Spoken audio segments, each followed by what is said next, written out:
Bharatiya Janata party का डर दिखा के मुसलमानों से कहती तुम मुझे वोट दे दो, भाजपा की सरकार बन जाएगी।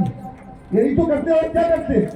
कोई विकास का एजेंडा नहीं है, कोई रोजगार का एजेंडा नहीं है, कोई किसान का एजेंडा नहीं है, कोई मजदूर का एजेंडा नहीं है, केवल डरा के वोट लेना चाहते हैं।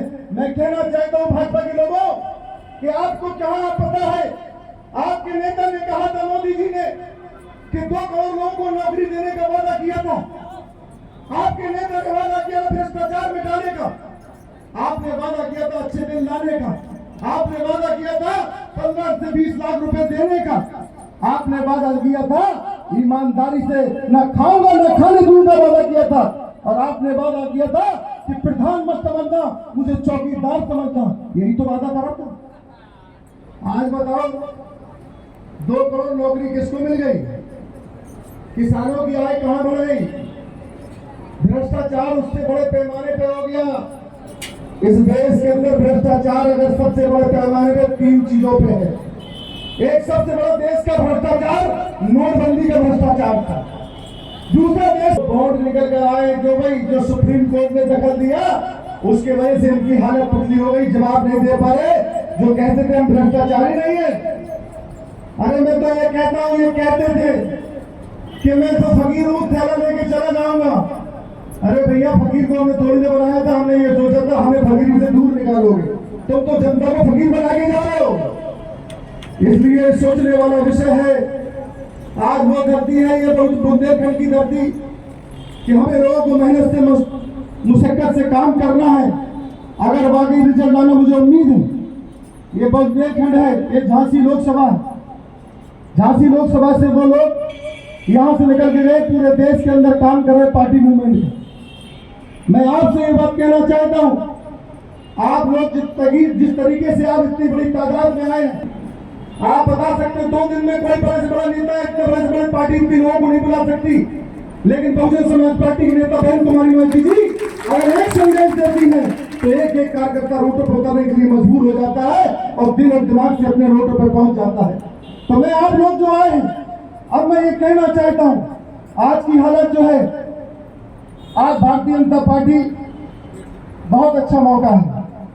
हम लोग बहुत पहले ये बात करते थे, क्या करते थे बताओ जरा, पुराने लोग बैठे हैं 15 और हम कुछ नहीं कह रहे, अब तुम समझदार हो भाई, हम 15 और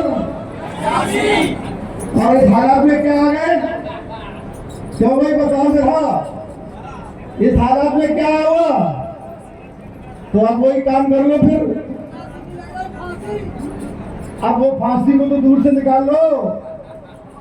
इसीलिए तो कह रहे जो लगा दिए फांसी, उसको बाहर से निकाल दो, उनको फांसी दिलवा दो। अगर उस काम पे उस फार्मूले पे काम कर लिया, मैं दावे के साथ कह सकता हूं, आज दूसरा फार्मूला हुआ है। समझ लो मेरी बात, 2007 में जो गठबंधन की बात करते थे, मुझसे बहुत से नेता बोले, कहने लगे गठबंधन क्यों नहीं हुआ? मैंने गठबंधन किस बात का? हमें राजनीतिक गठबंधन से कोई फायदा नहीं है, हमें सामाजिक गठबंधन से फायदा। जब सामाजिक गठबंधन से सरकार बनती हो तो राजनीतिक गठबंधन से क्या फायदा? और कैसी सामाजिक गठबंधन मिलेगा?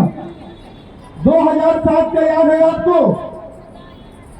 इस भारतीय जनता पार्टी को हमने कैसे खत्म किया था, ये हम आपको बताना चाहते हैं। इस भारतीय जनता पार्टी को हमने 3 बार समर्थन लेके सरकार बनाई, कभी 4 महीने की, कभी 7 महीने की, कभी 13 महीने की सरकार चलाई। इस भारतीय जनता पार्टी की नीति और नीयत में खराबी थी। वो ये चाहते थे भारतीय जनता पार्टी कि किसी तरीके से हम बीएसपी को उत्तर प्रदेश में उलझा के रखें और देश में हम पूरा इनका वोट ले लें, ये उलझाना चाहते थे। लेकिन बहन जी इनकी रीत और नीति को समझती थी।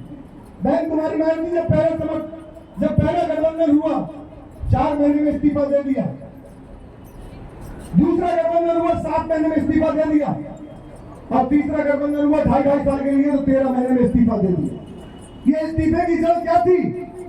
इस्तीफे की जड़ वो थी, आज मैं बताना चाहता हूं। इस्तीफे की वो जड़ थी।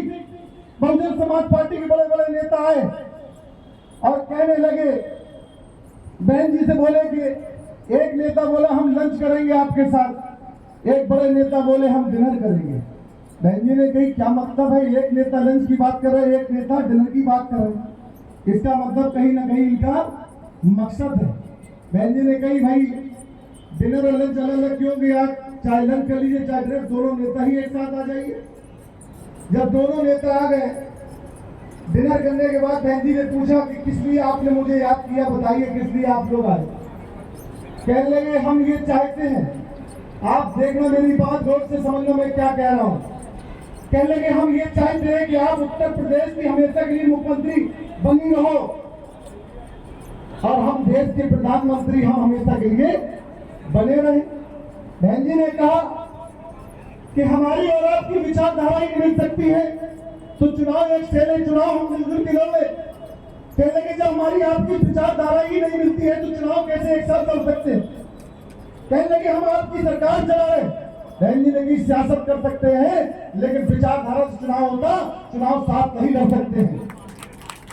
कहने लगे हम आपकी सरकार के साथ समझौता करने वाले नहीं है, हम आपकी विचारधारा किसी के हाथ में बेचने वाले। कहने अच्छा, मायूस होकर चले गए। बहन जी ने कहा ये सरकार